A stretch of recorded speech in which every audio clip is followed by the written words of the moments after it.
Hello everyone, and today I'll show you how to use gesture navigation in your Xiaomi 13T.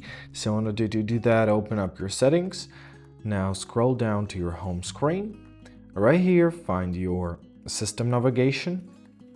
Tap, and here you are to choose between buttons, which is set as a default, or gestures. Tap gestures. Now in this pop-up menu, simply press learn, and now you will be prompted to learn how to use the gestures. Let's complete this. It's really easy to do. Press learn. Now to go to home screen, we are to swipe up from the bottom quickly, just like this. Let's go next.